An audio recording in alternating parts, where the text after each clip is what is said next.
Welcome back, learners. In this session we are going to discuss recruitment process. So may I ask you, what do you mean by recruitment? Is it an advertisement for the job vacancy coming in the newspaper, or it is just a Naukri.com or any job portal for you? Or do you see it as the IPPS who is recruiting? It is a recruitment process. There are many aspects. I am going to tell you what this recruitment process means for an organization and what it covers, what it doesn't. So recruitment process is a manual process starting at searching the prospective employees for the organization and attracting them to apply for those jobs. It tries to attract or try to absorb such people who are very suitable for the job profiles which are available to be filled.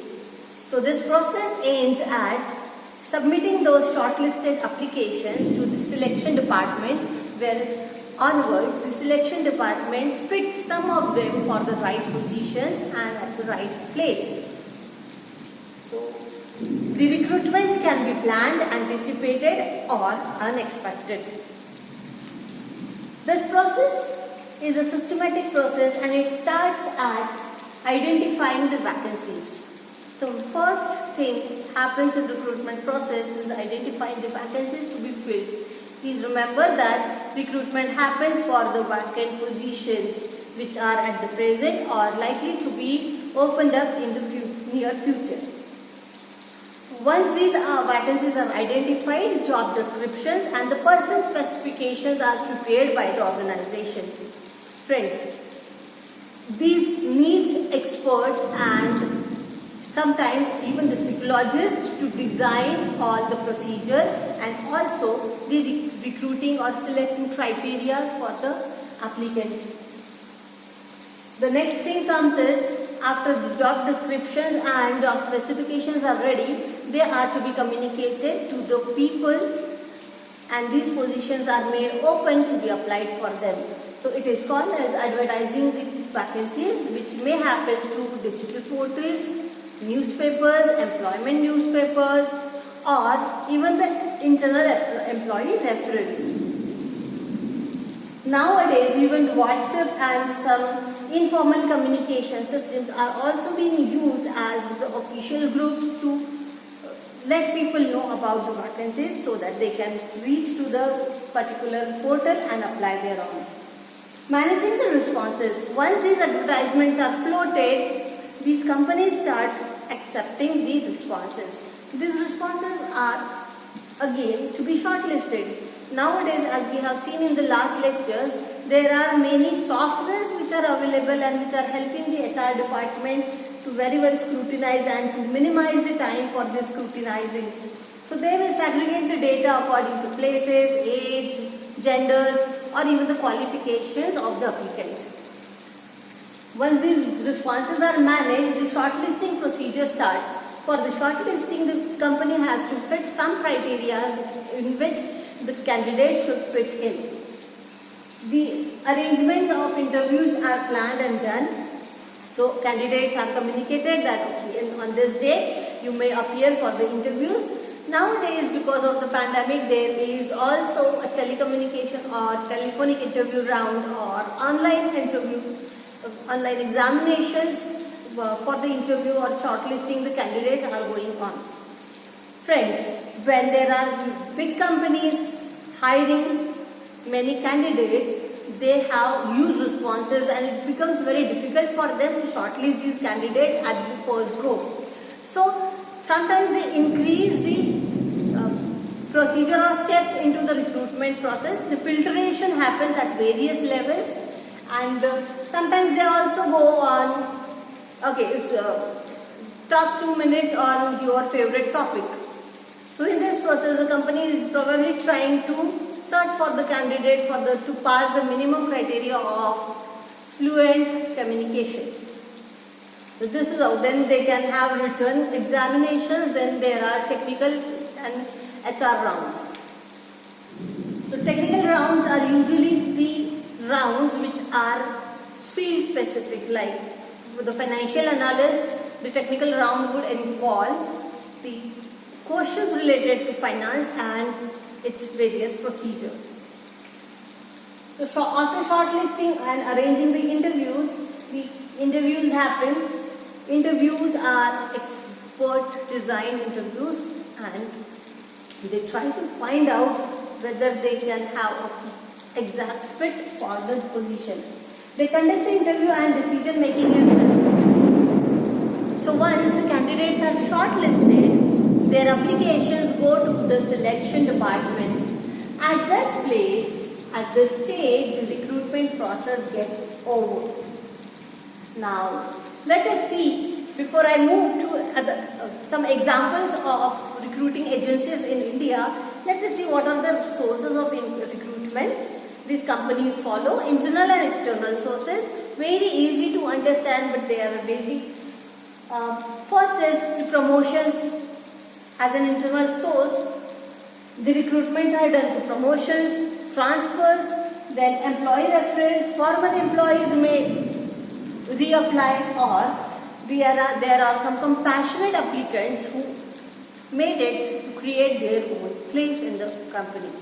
So these are some internal sources wherein the current or vacancies are filled.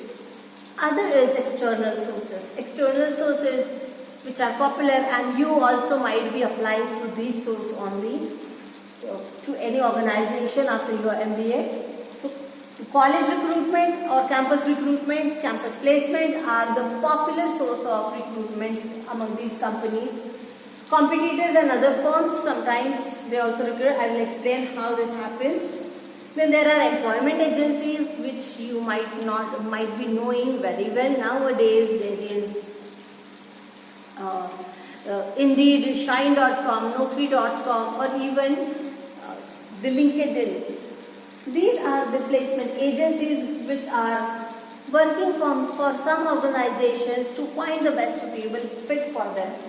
There are labor unions. Earlier, there was a trend that every student used to register himself or herself with the employment exchange, wherein the list of the candidates was maintained and they were given the notification about the current upcoming vacancies, and they could apply accordingly.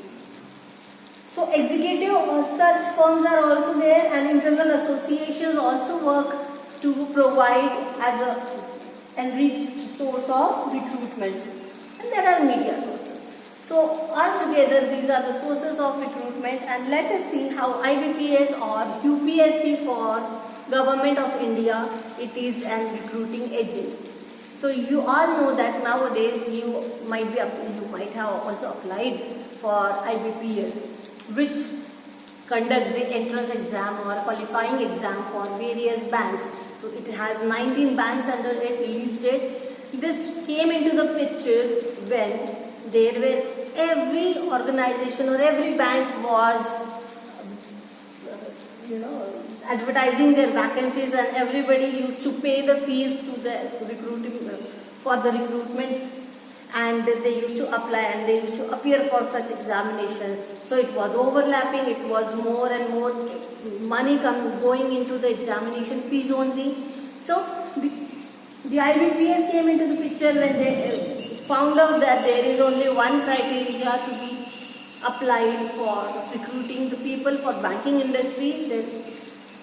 So it is one of the example. UPSC also hires people. UPSC also takes examinations which are very strict, which are very they require a lot of efforts and time duration, and there are 3 stages, as you all know: preliminary and final, and then interview. So even if you fail at the interview, you have to repeat from the preliminary examination. This is how hard it is. But why this is hard? Now just look at the design of the UPSC's examination.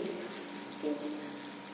What for UPSC recruits? It recruits for the government examinations, especially IAS, that is Indian Administrative Services. Now in this positions of IAS officers, the person must have excellent social communication. He must have the emotional quotient, which has to be very high, social quotient, and overall general knowledge, because when they go into the training of IAS, which is a 2 years rigorous training throughout India and especially the rural areas of the India, wherein they also have to against few plans or trainings and like developmental things for the villages.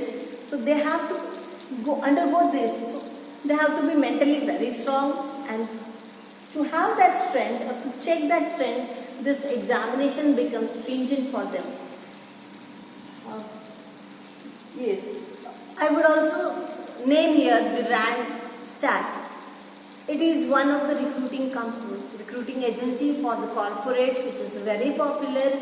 They have their unique system wherein they preliminary take the recruitment procedure, take the interviews on their by themselves on behalf of such organizations with whom they have a tie-up. So the organizations ask them to filter such candidates at the primary and secondary level, and only the final interviews are taken by the process managers, where they have exactly coming in front of the candidate and checking him.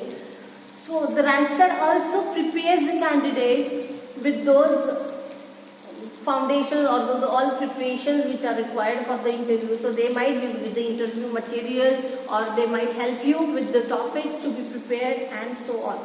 So this is how the recruitment processes goes on in the governmental or corporate sectors. So recruitment is just not the advertising or selecting the candidates, it also attracts the candidate. So let me put one more example here. For Indian Air Force Services, you will find their advertisements promoting the best career the candidate can have if he enters into the Indian Air Force Services, or even the military or army services, or even the Marine. So it is not just recruiting them, they are also attracting their prospective employees to join their organizations. So what makes them attractive, or why one would apply in the organization? So to show that they will create the customer experience, they will display how fascinating it is, or how helpful it is, how value adding it is to work with such organization. So recruitment procedure also includes that part, and here are also some experts which are trying to promote the organizations and creating their image to be built up in the minds of the applicants. So for an assignment, I would like you to go and search such organizations which are recruiting, and also try to find out and just give a thought that how these processes can be made better if you would be managing one of them. Okay. So until I bring you the next management lesson, keep watching and keep learning. Thank you.